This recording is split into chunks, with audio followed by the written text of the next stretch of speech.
Diana Ross, the legendary singer and style icon, is now 80 years old. For over 5 decades, she ruled the music world with her timeless hits and unforgettable fashion sense. But sadly, her journey took a difficult turn after a life spent chasing success. Wondering what happened to Diana Ross? Let's dive into her story. On December 30th, 2002, Diana found herself in trouble with the law. At the time, she was getting treatment for substance abuse at a rehab center in Tucson, Arizona. During this period, she was arrested for driving under the influence. The incident led to legal consequences, and she was sentenced to spend 2 days in jail near her estate in Connecticut. Born on March 26, 1944 in Detroit, Michigan, Diana Ross grew up as the second of 6 children in a close-knit family.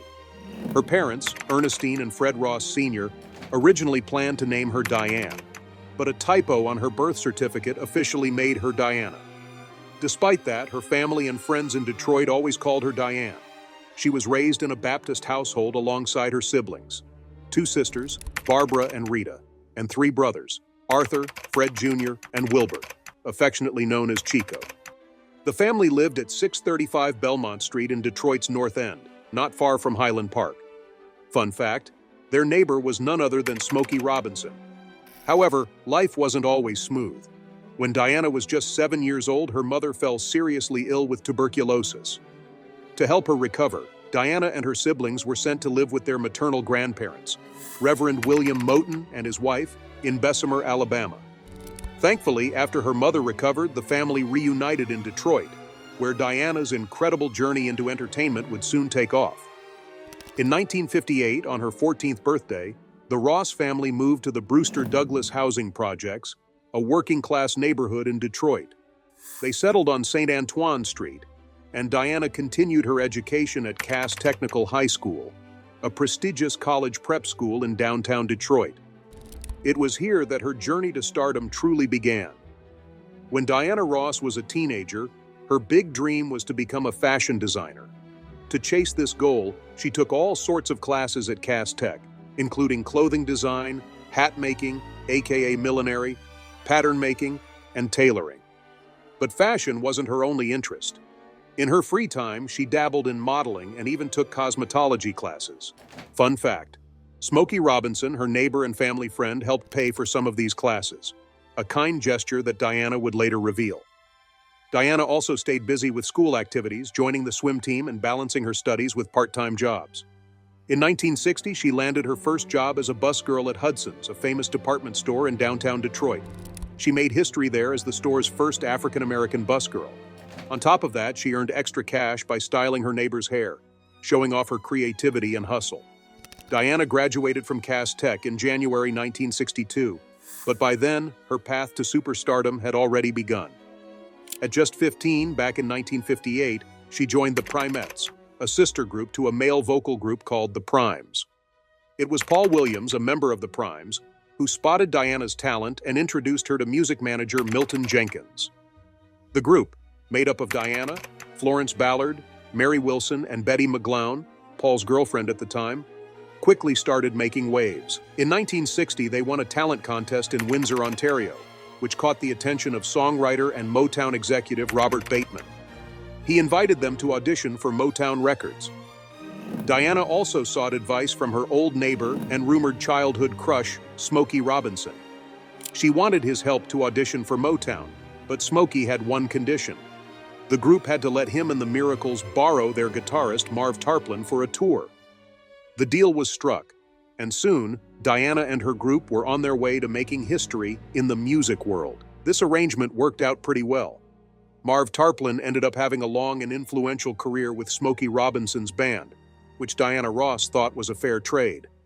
Meanwhile, the Primettes went through the Motown audition process. When Diana sang "There Goes My Baby" in front of Motown founder Berry Gordy, he was blown away by her voice. But despite their talent, Gordy told the group to finish high school before signing with the label. The girls didn't let that slow them down. They hung around Motown's Hitsville, USA headquarters, helping out with recordings by adding hand claps and backup vocals.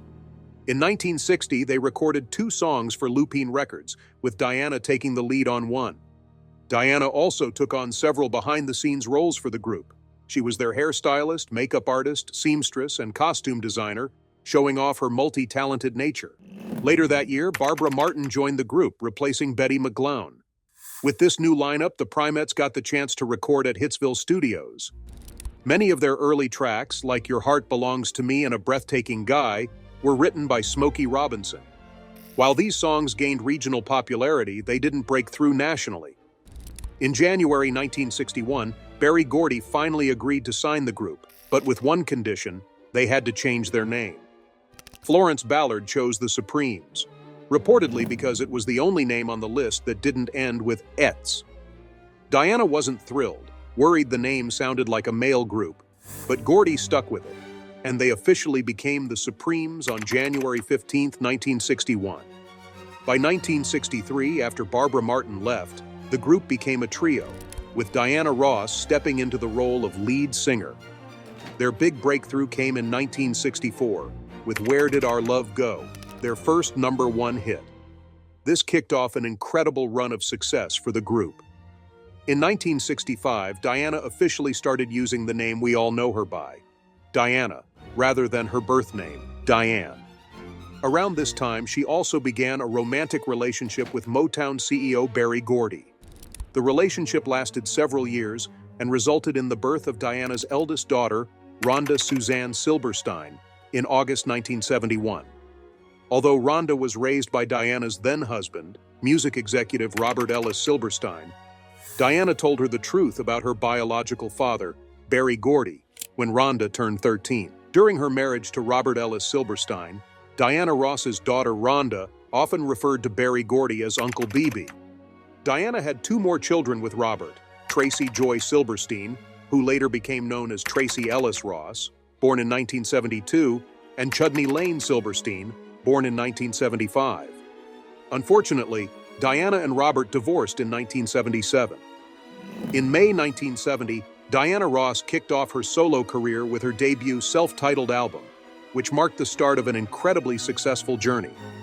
In 1971, she scored her first #1 hit in the UK with the ballad I'm Still Waiting, and also starred in her first solo TV special, Diana, which featured the Jackson 5.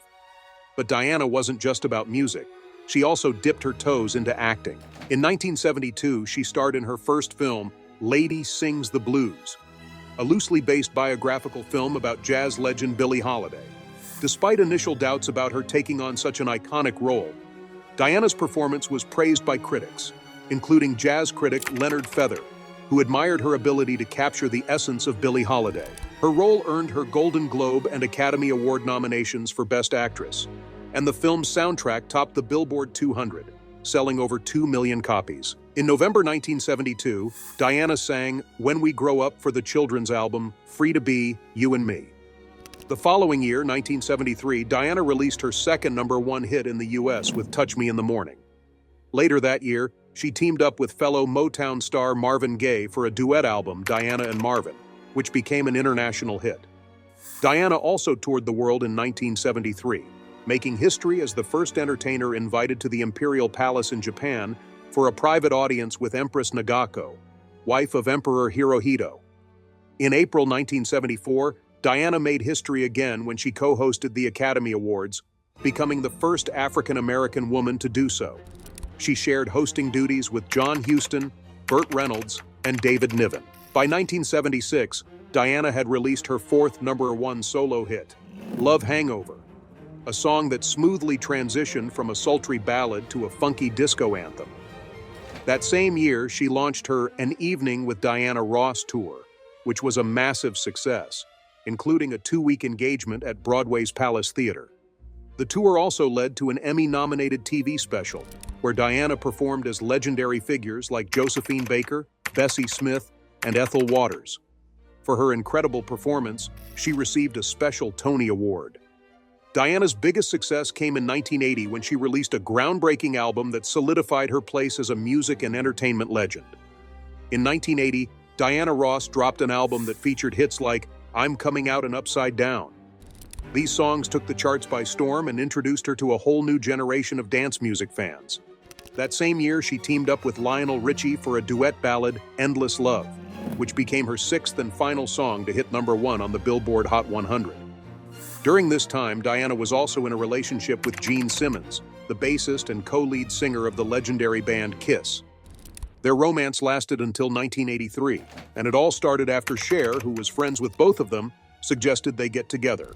Interestingly, Simmons later admitted he fell in love with Diana while still dating Cher, which caused tension and ultimately ended Diana's friendship with Cher. In 1985, Diana met her second husband, Norwegian shipping magnate Arne Nace Jr., and they married in 1986.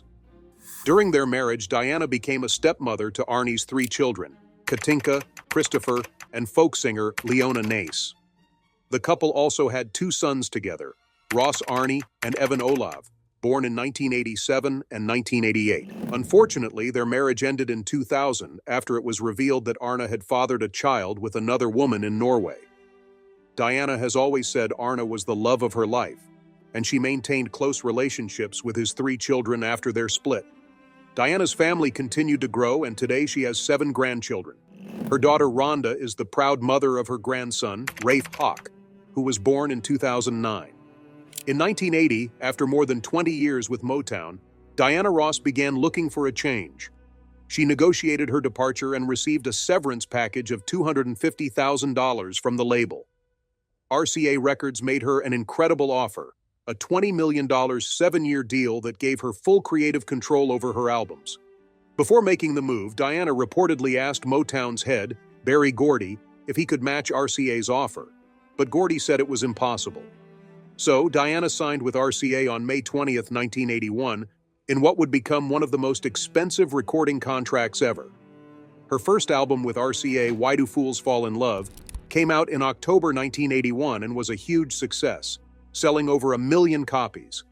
It featured hit singles like her cover of the classic Why Do Fools Fall in Love and Mirror Mirror. After moving to RCA, Diana launched her own production company, Anita Productions, which is her name spelled backwards, and got involved in real estate investments. She kept touring across the U.S. and internationally. On May 6, 1982, Diana Ross was honored with a star on the Hollywood Walk of Fame. She followed up the success of Why Do Fools Fall in Love with another hit album, Silk Electric, which included the single Muscles, written and produced by none other than Michael Jackson. Muscles earned Diana Ross another top 10 hit and a Grammy nomination, and the album eventually went gold. In 1983, she ventured into pop rock territory with the release of the Ross album. While it featured the top 40 hit Pieces of Ice, the album didn't produce any more big hits and didn't go gold. In 1984, Diana dropped Swept Away, which included the duet All of You with Julio Iglesias. Another track, Missing You, written as a tribute to Marvin Gaye, became an international hit. The album earned gold record status. The next year, in 1985, Diana teamed up with Barry Gibb of the Bee Gees for the Eaten Alive album, which featured the #1 UK hit Chain Reaction and another hit, the title track, which was a collaboration with Michael Jackson and Barry Gibb. The music videos for both songs helped them gain popularity. In 1985, Diana also made a memorable appearance as part of USA for Africa charity single We Are the World, which sold over 20 million copies worldwide. In 1986, she hosted the 13th Annual American Music Awards and returned to host the 14th annual telecast the next year.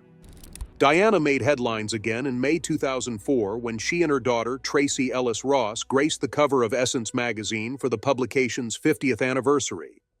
Later that year, on December 8th, she performed a tribute to Stevie Wonder at the Billboard Music Awards, where she was honored with the Century Award.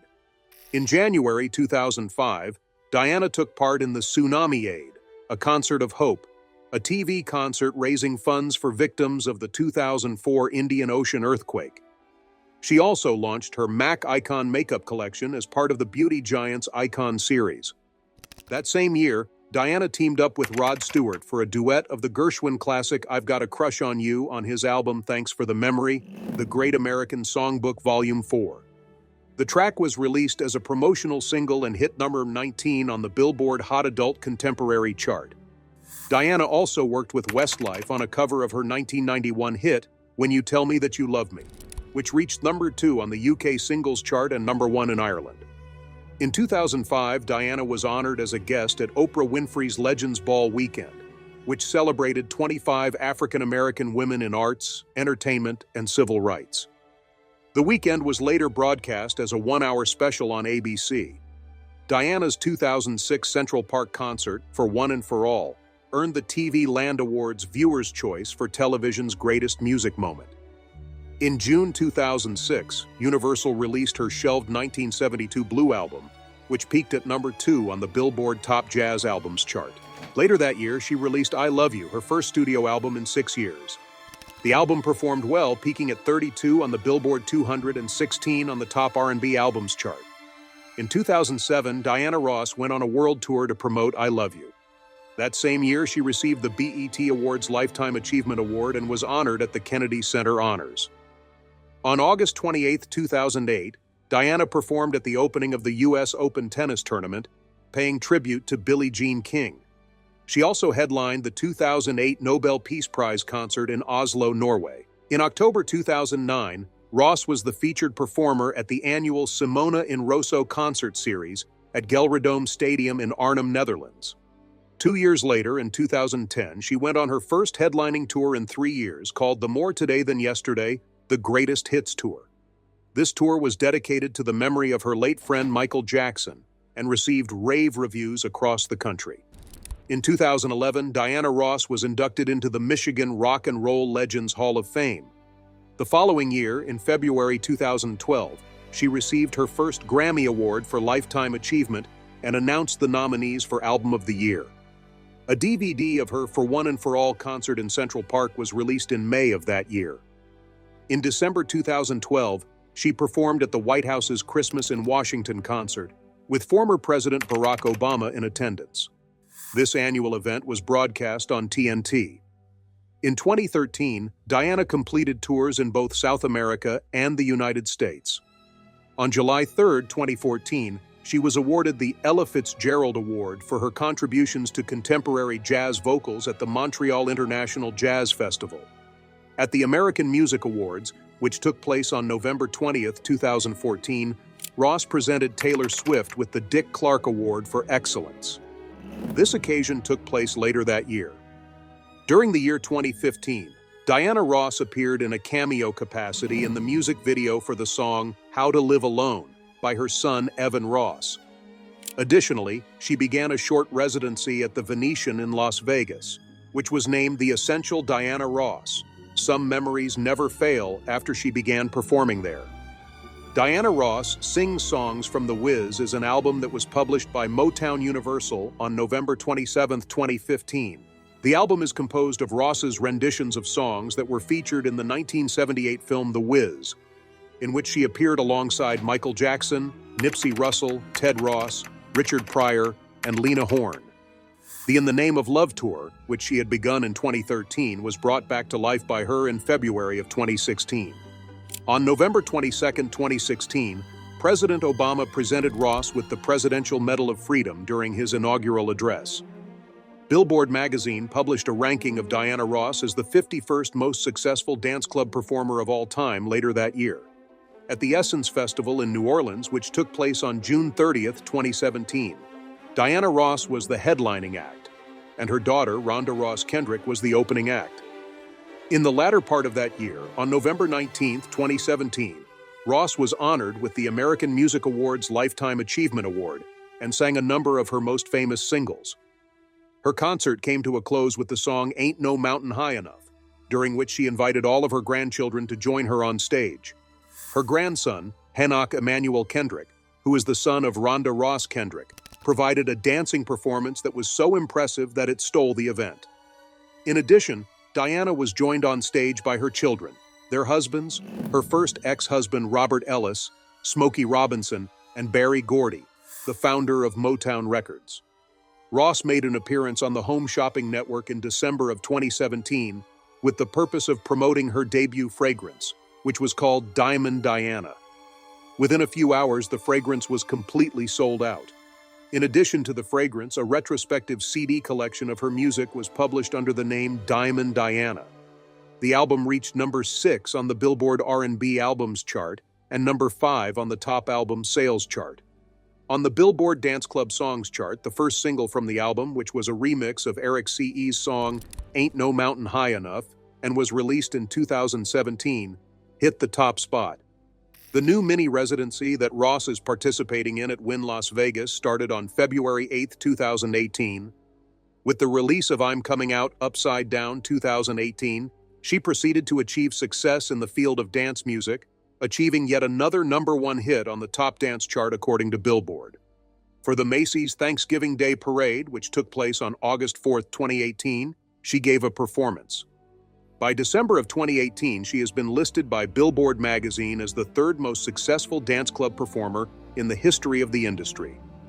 Ross was honored by the Recording Academy with a performance of The Best Years of My Life and Reach Out and Touch Somebody's Hand during the 61st Annual Grammy Awards, which took place in February of 2019. During the year 2019, her timeless hit The Boss was reworked by Eric Cooper and renamed The Boss 2019, which subsequently climbed to the top of the top dance chart on the Billboard website. It was revealed in October 2019 that Diana Ross would be performing as the Sunday Legend at the Glastonbury Festival, which is celebrating its 50th year. On the other hand, the event was delayed because of the widespread COVID-19 outbreak. At the Glastonbury Festival in 2022, Diana Ross has confirmed that she will be performing as the headliner for the Legend slot. In May of 2020, she issued a collection titled Supertonic Mixes, which was composed of 9 of her most popular songs that had been remixed by Eric Cooper.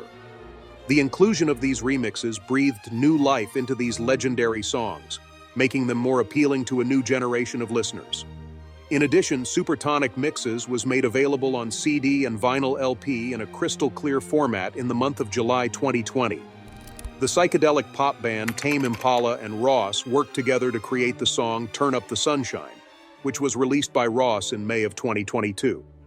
This song was the lead single for the original soundtrack of the movie Minions: The Rise of Gru, which was initially released in 2008.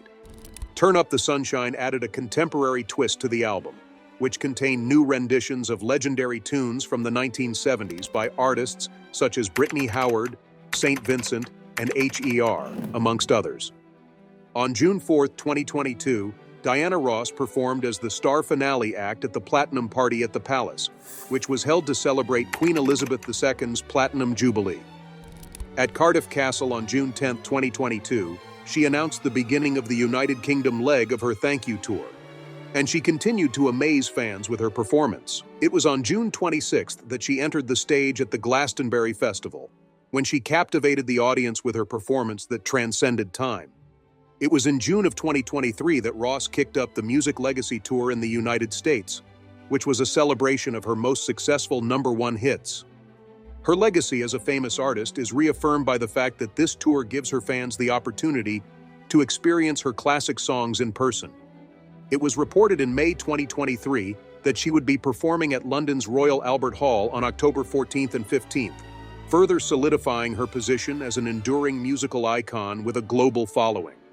Her performances were scheduled to take place simultaneously. The influence of Ross stretches far beyond her own career, having an effect on a great number of artists across multiple decades. Her extraordinary artistic abilities have served as a source of motivation for a number of well-known artists, including Michael Jackson, Beyoncé, Madonna, Janelle Monáe, Questlove, and the Ting Tings. In addition, Ross's life and career have served as a source of inspiration for works of art. The trip that Ross encountered served as the inspiration for the character of Dina Jones in both the play and the film adaptations of Dreamgirls. Broadway is another sphere in which Diana Ross has had an impact. The musical Motown, which was released in 2013, chronicles the tale of Berry Gordy's relationship with Ross, as well as his development of Motown Records with him. Valencia Lakay and Lucy St. Louis are just 2 of the many actresses who have played the role of Ross along the course of the production. In addition, she was depicted in the film Ain't Too Proud, The Life and Times of the Temptations, in which actresses such as Candace Marie Woods and Dar Andre Tucker played the role of Ross during her time as a member of the Supremes and as a solo artist. You Can't Hurry Love and Stop. In the Name of Love are 2 of the songs that have been honored by the Rock and Roll Hall of Fame as being among the 500 songs that have had a significant impact on the development of rock and roll culture. In 1988, the Supremes were inducted into the Rock and Roll Hall of Fame. In 1994, they were honored with a star on the Hollywood Walk of Fame. In 1998, they were inducted into the Vocal Group Hall of Fame. When Rolling Stone compiled its list of the 100 greatest artists of all time in 2014, they placed the Supremes at position number 96 on their list. Diana Ross was honored as the Female Entertainer of the Century by Billboard magazine in the year 1976. One of the few music artists to have 2 stars on the Hollywood Walk of Fame, she has one as a solo artist and another as a member of the Supremes. She is one of the few people who has both stars.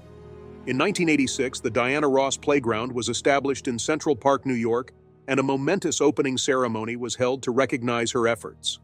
The playground was named after her. The impact of Ross is not limited to her own professional endeavors.